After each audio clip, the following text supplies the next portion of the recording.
What's going on, everybody? Seminary Kobe here with a Berean review.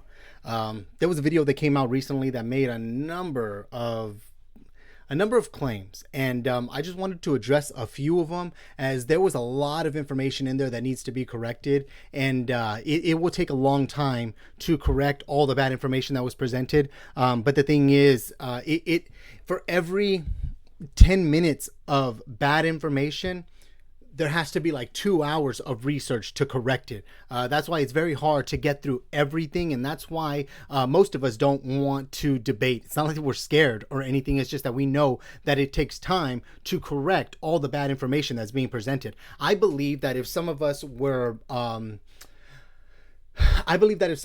honest, we wouldn't have to do these types of things. But being that some of us are polemicists and we want to stir the crowd, there's others of us that have to really dig through and find the truth and present it as it is, to correct some of the madness. But so the video that is in question is one that's been the topic of discussion in our community, which is a video by Elder Mike talking about a topic that he thought we were talking about.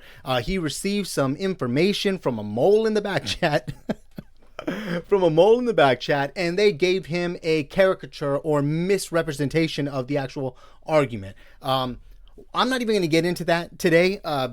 It's a whole lot to unpack there, and there's nuance with it as well, nuance that will not be received. I know that for a fact. But instead of that, I just want to address a point specifically, because as I said, it takes a long time to refute inaccuracies.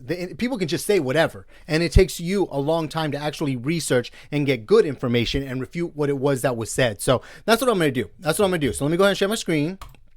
Bam. And this is the video in question. Now, I'm going to skip through a lot of it. I really only want to deal with one particular section, and it's a section pertaining to the philosopher Hegel, and how Mike misrepresents him, and I'm going to show him how he's truly supposed to be seen, but that it's a mistake that some of the more basic people make in regards to Hegel.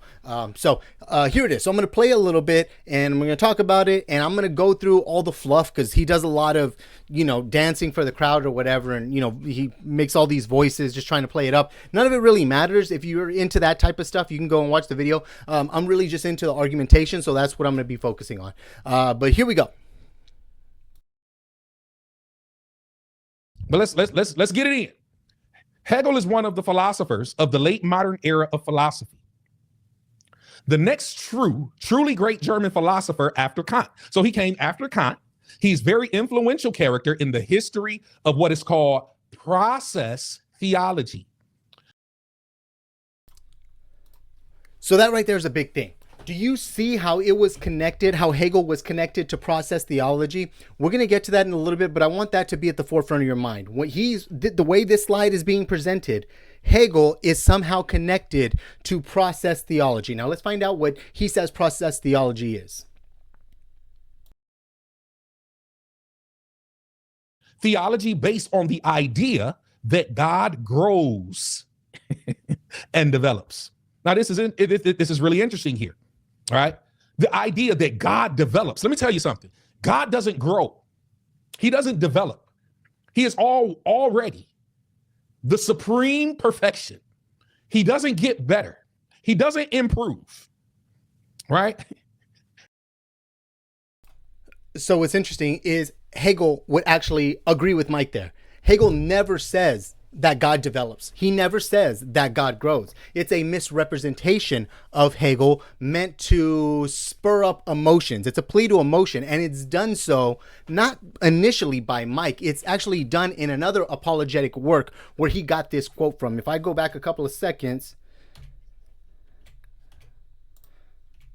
So if you see this quote right here, I actually have the source of where he got that. And what's interesting about it, it says the good, the true, and the beautiful, multidisciplinary series of essays or something like that to Dr. Nagel. I can't see the title of it right now. What I did was I actually purchased the book. I read the relevant portion, which was What it is it's a series of essays to this individual talking about the attributes of God, mainly faith versus reason, and what's more logical to represent doctrine, I guess you can say. They're looking for the best way to explain it. Now they're pitting it faith against reason. Faith against reason. It has to be one or the other. It's a false dichotomy. But he shows a number of different philosophers and how they explain it. This relevant section comes from this individual named Kierkegaard. Now, Kierkegaard, the reason he uses him is because he is a staunch opponent of Hegel, and he characterizes him in such a way that anything he says looks bad, and he does so in a funny way. So this is a screenshot from where the quote is from. Let me see if I can make this a little bit bigger. So as you can see, it's the same thing. Hegel is one of the philosophers of the late modern era of philosophy, blah, blah, blah. This one says, Hegel is one of the great philosophers of the modern era of philosophy, blah, blah, blah. So why this is important. If you go back just a little bit, actually, I actually have this whole section about Kierkegaard, like I said, but I'm just going to talk about this relevant portion and what this is doing, what it's addressing. Right here, it's talking about Kierkegaard and how he created this individual named De Silentio. So he must be understood as representing a position Kierkegaard wants us to understand and to take seriously. He's doing so in a polemical way. He created an individual to talk about something. That lets you know how much he wants to impact the crowd, to create a caricature to talk about and build another caricature. So what he says is, as I understand him, De Silentio is under the influence of the Enlightenment and post-Enlightenment philosophical concepts of reason. His worldview is more or less Hegelian. So this De Silentio is taking on the worldview of Hegel, what he sees as the worldview of Hegel. Hegel is one of the great philosophers of the late modern era of philosophy, the next truly great German philosopher after Kant. He is an influential character in the history of process theology based on the idea that God grows and develops. Now, this is what Pastor Mike said. In the Hegelian thought, it is not easy to say God in the beginning of heavens and the earth, because God in his final form was not there in the beginning. God emerges over time through experiences and growth of the human race. That growth is not moral, but also rational. Now, what it goes on to say is that this Kierkegaard, he's trying to show that you cannot explain or you cannot reason doctrine. You cannot reason Christianity. It's a faith thing. So you have to have faith that Christianity is true. And because he sees Hegel as the main opponent of those that say you can prove Christianity, he's using him as the one to attack. And this whole essay is dedicated to that, showing the polemic of how he went against Hegel. But again, it's a misrepresentation. Let me tell you why. There is nothing that connects Hegel to process theology. Absolutely nothing. This is just something some people say, and we'll get to why in a little bit. I just want to show the sources before I get into the explanation of what's really going on. So let me go ahead and close this, and we'll get back to the video.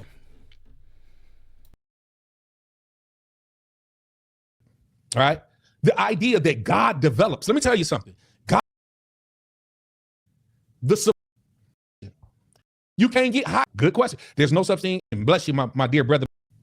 He's already for me. We're gonna get to the text. I want to give you where this stuff comes from. This stuff isn't new. These folks here watch 2-3 YouTube videos and they think they got something new. And the church is hiding it from us. Bro, the church done dealt with this stuff so many times. What I think is funny about that is he says the church done dealt with this so many times and then laughs. I'm going to come back and show something in a little bit that I think is hilarious and ironic about that. But let's continue. The elders don't want to address it. The elders don't want to deal with it. Man, this stuff been dealt with so many times. Before you were born, we were dealing with this stuff. Before we were born, they've been dealing with this stuff. He ain't lying, but that's not a good thing to say. And I'll show you why in just a little bit. For now, let's continue a little bit more. Right. Here, very good, Minister Mallory. Open theism is another thing. God learns. That's another modern development. In Hegelian thought, it is not easy to say in the beginning, because the beginning is just that. And there's a progression of knowledge that comes post-apostolic age. And that, brothers and sisters, is dangerous. Let me say that again. When you say that there additional revelation that comes after or post-apostolic age, you are on a slippery slope. Now they say, don't use the word heresy. That makes us uncomfortable. You're trying to shut down the conversation. No, we're trying to keep you out of hell. We can still talk about it, but just understand it's heresy. Right? I'm talking about it now. So we're not scared to deal with it. I'm dealing with it now. I'm dealing with it because there are enough people out here that's believing this nonsense. Right? This So I got to stop it right there to say that he mentioned there is no further revelation after the apostles. This is what I was talking about and why I say that he got bad information from the mole, whoever's in the back chat. No one is saying that there's further revelation. What this is doing is it's creating it's a categorical error. It's fallacious in the sense that he is equating revelation with information. No one is saying that authoritative revelation is continuing. We're saying that we're understanding what has already been revealed as time goes on. It's different, and there's nuance to this, and that's the point that I'm really trying to emphasize with this whole video. Is there is more nuance than just to say this is what it is, because that's not what it is. But let's continue a little bit. I'm gonna try to go a little bit faster because this is not really saying much. Foolishness. So I'm dealing with it now as we speak. Okay. Let's move on here. All right. Again, this is the part I really want to deal with. So we've already gone through the first part, and now he really lays out the argument and puts it together. And I want to show where the issues are, the misrepresentation is, and the historical and logical fallacies that take place with this one slide alone. So let's continue. And pertaining to the thought of the German philosopher G.W.F. Hegel, who posited that history progressed along the course of a dialectic from thesis to antithesis to synthesis. And this is a quote from The Cradle, the Cross, and the Crown, an introduction to the New Testament. So this is the first issue right here. The source that was mentioned is from The Cradle, the Cross, to the Crown, an introduction to the New Testament. Now, understandably, that whenever you're trying to get a survey of something, you kind of want a similar survey of the surrounding historical context that produced what it is you're researching. So it makes sense that they would look at the philosophy that influenced the writing of the New Testament. However, this is not that. This is not that. It is a poor representation of what they think the philosophy is. And it's even a even poorer representation of what qualifies as a source or as a quote. Also, we got this. So I wanted to show this as well. Look exactly where he got this definition from. Look where he got this definition from. This is from the glossary at the very end of the book that explains terms. Not a philosophy book that explains philosophical terms, but a survey of the New Testament, which is the basic level of understanding the New Testament and how they see philosophy. Being that it's a survey course, they give you a 30,000-foot view of what it is you're understanding. Being that this is a 30,000-foot view, this is an oversimplification of Hegel's position or Hegelian thought, and it doesn't get into the nuance of what Hegelian thought is versus to what it is Hegel thought himself.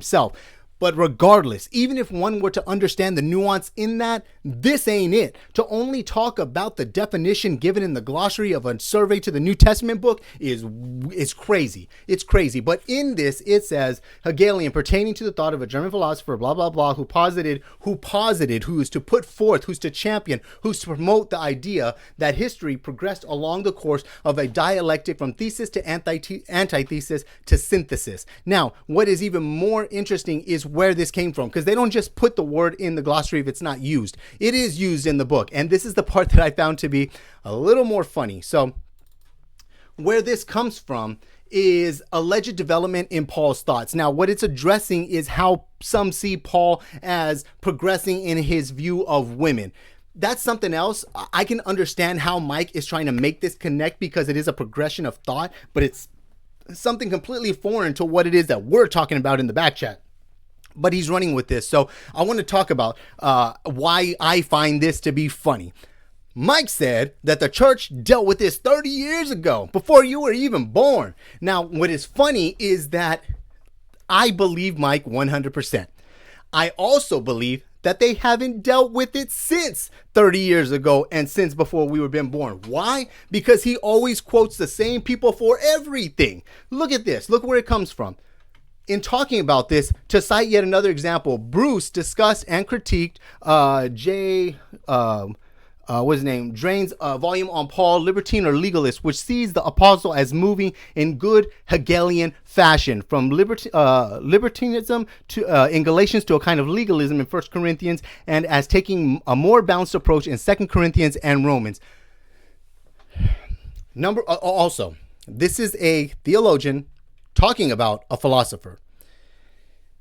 In order to talk about someone as complicated as Hegel, you got to be specialized, right? I'm not specialized in this, but I know a little bit more in this. I researched a little bit more. So check this out. Look at the footnote given.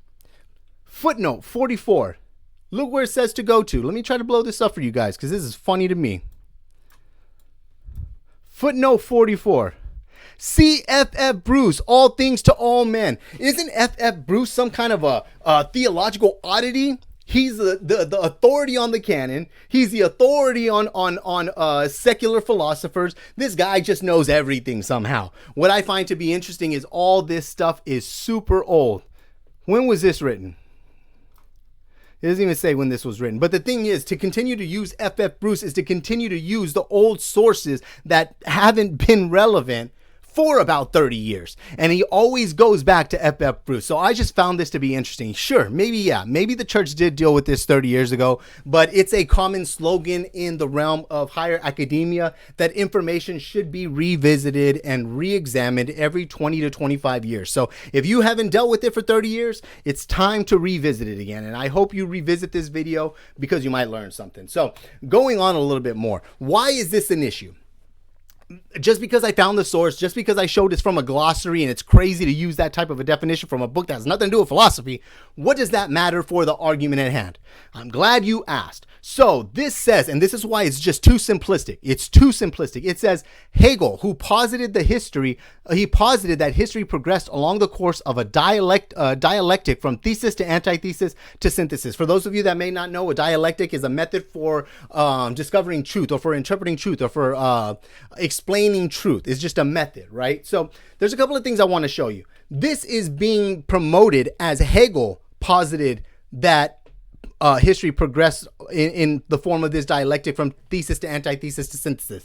This makes it seem, Pastor Mike makes it seem that Hegel is the one that uses this, almost like he's the one that champions it, almost like it's his thing, but it's not. Let me show you a simple service level research beyond New Testament surveys can kind of show you that.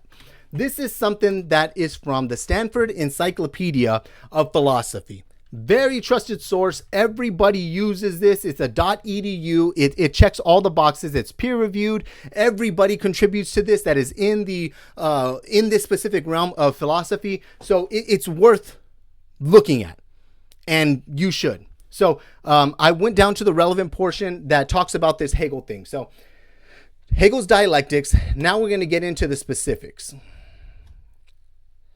We're going to get into the specifics. This is talking about the textbook thesis, antithesis, synthesis thing. Now let's see what they say. Stanford Encyclopedia. Let's see what they say. And this isn't it. We're going to keep going. This is just the start of it. This is just the start of it. But let's go ahead and read this here. Let's go ahead and read this here. So this textbook, Being, Nothing, Becoming, thesis, antithesis, synthesis, right?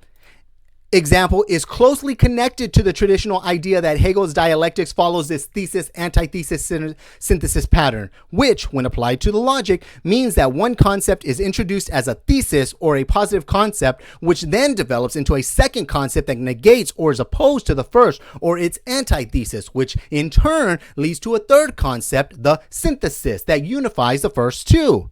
This versions of this interpretation of Hegel's dialectics continue to have currency. On this reading, being is a positive, it's a thesis, nothing is a negative, and the becoming is the synthesis, a concept that cancels and preserves or unifies and combines being and nothing. This is the important part. Pay attention.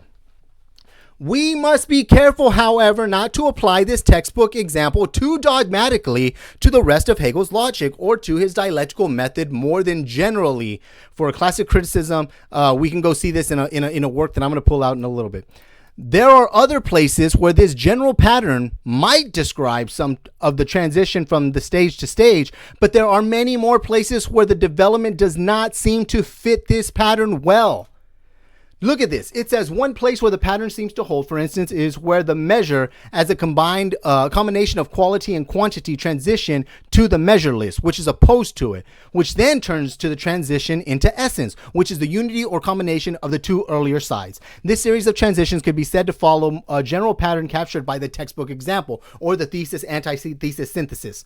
Measure would be the moment of understanding or thesis, measureless would be the dialectical moment of antithesis, and essence would be the speculative moment of synthesis that unites the two earlier moments. However, before the transition to essence takes place, the measureless itself is redefined as measure, undercutting a precise parallel with the textbook being nothing becoming example, since the transition from measure to essence would not follow a measureless essence pattern, but rather a measureless essence pattern. This is saying that he doesn't abide, at least in this sense, by the thesis-antithesis synthesis.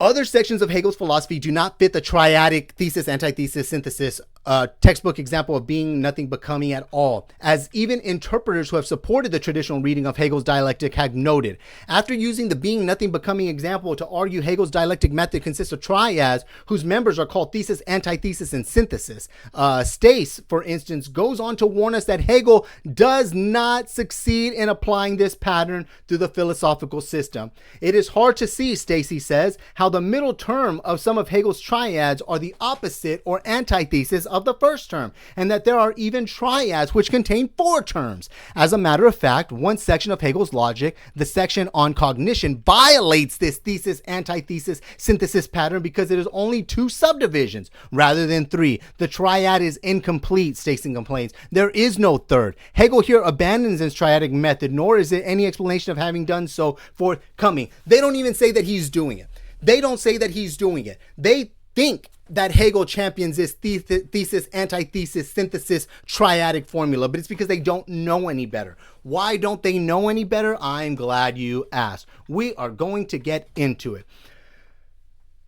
There is a paper that was presented on this from an individual, that Gustav Müller, The Legend of Thesis, Antithesis, and Synthesis. I just wanted to show this before I bring it up. Hegel's Legend of Thesis, Antithesis, Synthesis. Gustav E. Müller. Now, what he writes in here, and this is just going down a little bit. I got this point where I highlighted it.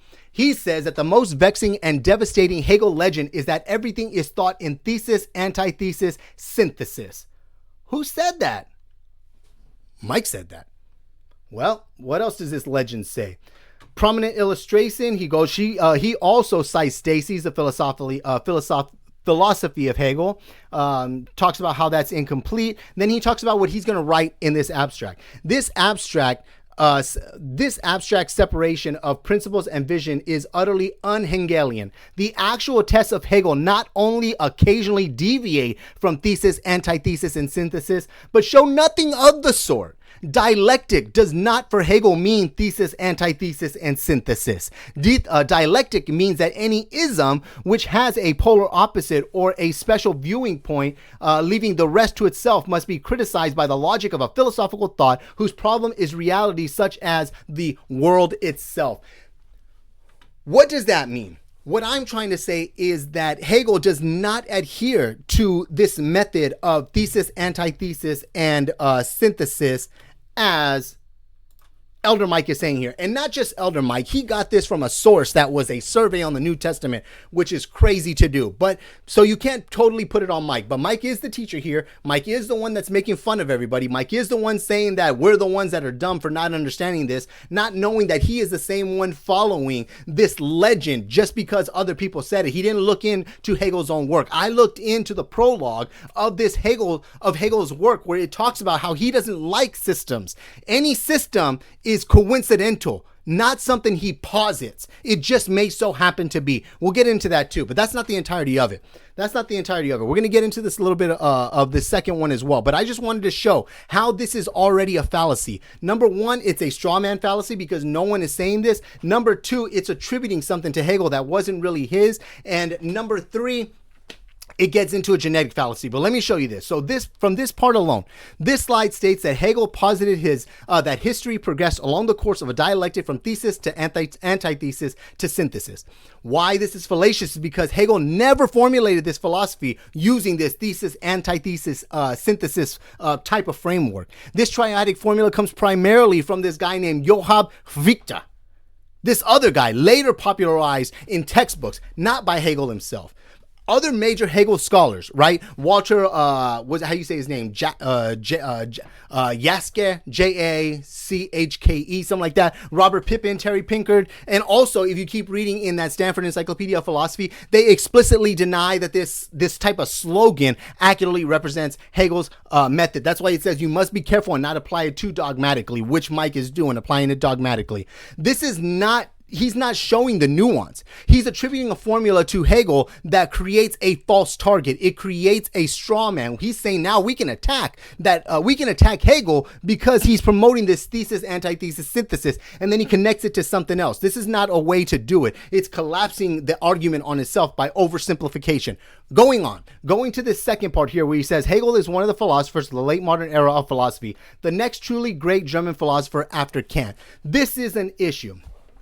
He says he is an influential character in the history of process theology based on the idea that God grows and develops. Simply untrue. There's a reason there are no footnotes here, because there's nowhere you can find this. I challenge you to find people, reputable Hegel scholars, and not reputable by my account, but that they put in work and they've done maybe journal articles, monographs specific to Hegel and his philosophy himself, and show me one that connects him to process theology. Let me explain where the issue comes in. This is called a genetic fallacy. What Mike is trying to do is he's trying to show that Hegel connects to process theology, which connects to modern theology, and that becomes an issue because modern theology is ruled by post-enlightenment methods of interpreting truth. Therefore, everything before it is wrong. That's a genetic fallacy. Explaining an idea's later misuse does not refute its the original meaning. Hegel's concept of God is not identical to this. This is Hegelian, a sort of form of theology.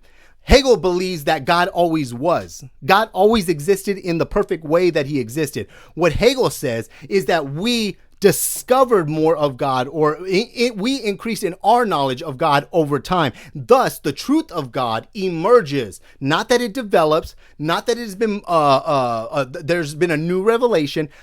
Hegel goes off of what already was revealed. So this is a gross misrepresentation of what Hegel does. So it's a genetic fallacy saying that because of what they did later, the initial point of Hegel is incorrect. And number two, like I said, you cannot connect Hegel to process theology. He was not even a theologian. He was a secular philosopher. He didn't do theology like that. But he knows that God is the same that he always was. It's people's understanding of God that changed over time, as it continues to do every day. People are still discovering more about God, right? We're never going to get the full understanding of God. So this is also putting these together. Let's see if Mike has anything more to say that we can address. Let's see. Hegel is one of the philosophers of the late modern era of philosophy. And again, oh, you know what? I already went over that part in the last slide. So again, here it is. In a nutshell, this doctrine is a belief that teaching or right teaching matures. Pastor Mike, is it immoral for an adult to marry a minor? I'm gonna bless you. Just hold on. I'm gonna go forward. I'm holding all questions. I'm coming back. I'm marking them. Let me go forward a little bit. What can we find? Okay. The apostles, I think that might be it. Authority in church can for the okay, y'all. Let's not say that. And to grow for all of these years. Yeah, so that's all he talks about, that specific life. So I'm not going to go any more into it. What I just wanted to say was to show how inept this was, how bad.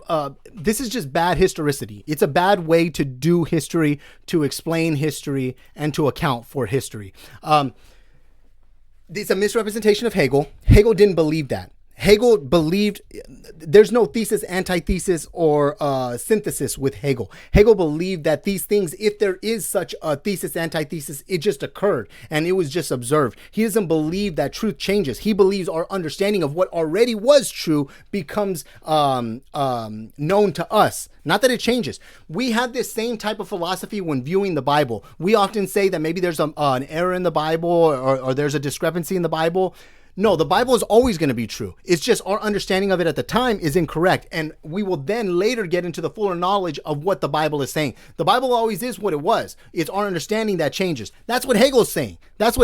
So he doesn't really understand Hegel from what it seems like. The sources that are used are not really critiquing the actual representation of Hegel. They're correcting later caricatures of Hegel. And just to kind of wrap all this up, I just wanted to show, because I went into some deeper things. I went into the Stanford Encyclopedia of Philosophy, which anybody can use. It's just kind of a dense read. And then I went into some of the journal articles that are produced by it. Now, I will say this. I like to be academically fair, right? I will say that there are other philosophers who are also authorities when it comes to the philosophy of Hegel that say that maybe Mueller kind of overreached with his position of Hegel not doing the thesis, antithesis synthesis. They say that the pedagogy was there. The method in which he operated seems to be triadic, but they all affirm that he had no concept or understanding or would even teach a triadic method. All of them, across the board. None of them say that Hegel did this thesis, antithesis synthesis. So where did this come from?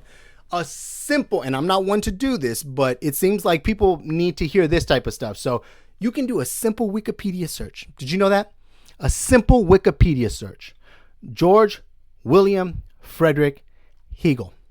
And it talks about this. Let's see what it says. Going to the part on thesis, antithesis. Oh, I'm not even sharing my scene. So you can Wikipedia this. George William Frederick Hegel. You can go to the section that says thesis, antithesis, synthesis. Let me make this a little bit bigger so you can see. And it's a little bit too big. And let's see what it says. Dialectic speculation. Did I go down too far? Thesis, antithesis, synthesis. So, a simple Wikipedia search. This terminology, largely developed earlier by Fichte, was spread by Heinrich Moritz Calibus. Calibus, I think is the way you say it, in accounts of Hegel's philosophy that have since been broadly discredited.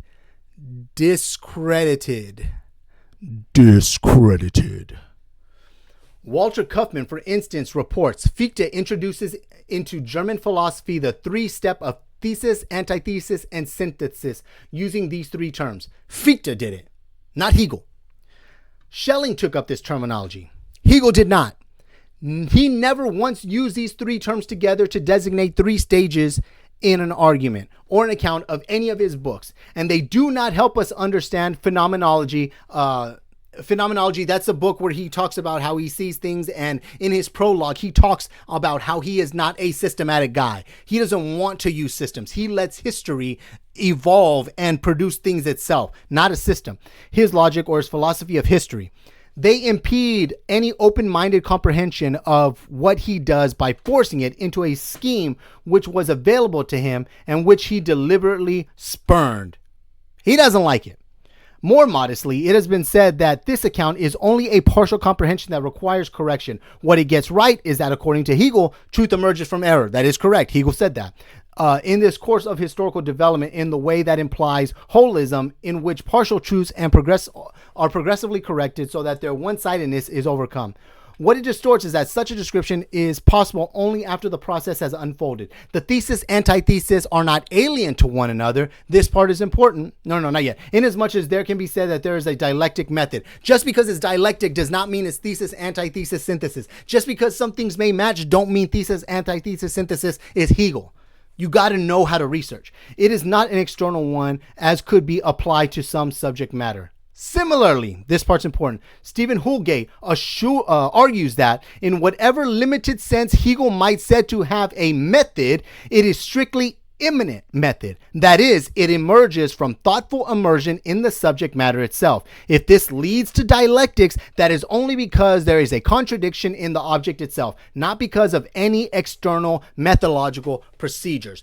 Everything is shot. So to say that all this stems from Hegel developed this dialectic triadic method, which then goes into process theology, which then produces post-enlightenment, post-enlightenment method, all wrong. The foundation is wrong. So the argument is built on a shaky foundation. Nothing from there can be corrected. All this is it's crazy. Now Mike does get into more of this false dilemma. Either the apostles knew everything or Christian collapses, or some more things saying that reading Enlightenment categories back into antiquity, all kind of anachronisms. There's a misattribution of Hegel. There's a genetic fallacy. There's a category confusion. There's false dilemmas, and then there's anachronisms. All this is just, it's at this point, it's just polemics. It's just saying things. You found something in a book and you went ahead and put it up there without researching Hegel, what he really taught, which is not this thesis, antithesis, synthesis way of doing things. And it did not lead him to believe that God changes or that truth changes. I've never seen it. Someone's gonna have to show me where Hegel said that God changes or truth changes. He does historical philosophy. He believes that history reveals truth that always was the truth. We just now understand it. So everybody was amening in the chat, and everybody was saying, you talking good, and everybody was saying, we know these people that think they're on a different level. They think they're smarter than all of us, but guess what? They're dumber than all of us. Maybe I am dumber. Maybe all this research, maybe I'm the one that's wrong. Maybe, I don't know. But it does seem to say that everything says that thesis, antithesis, synthesis is an oversimplification of a very, very complicated philosopher's work. So I don't know. All that yelling and voicing and, all that stuff.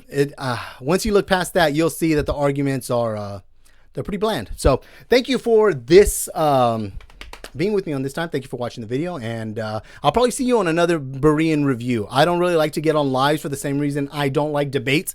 This took 30 something minutes to bring out. We got like 15 in debate. All you got to do in a debate is post some scripture, say, oh, this is going to be liberal thought, this is going to be Catholic thought, this is going to be this is going to be that, he's just the next Bart Ehrman, Dan McClellan, say some names, make some voices, and you win the debate. I don't do that. I like to do real academic scholarship, and in order to do that, you got to take time, you got to look things up, and it takes a long time to correct simple inaccuracies, and that's what this was. This was a very, very simple inaccuracy that could have been avoided if you just did a little bit of research and didn't rely on the wrong books to do the research. Survey of the New Testament for a philosophical understanding of Hegel? I don't know. But until next time, see ya. Shalom.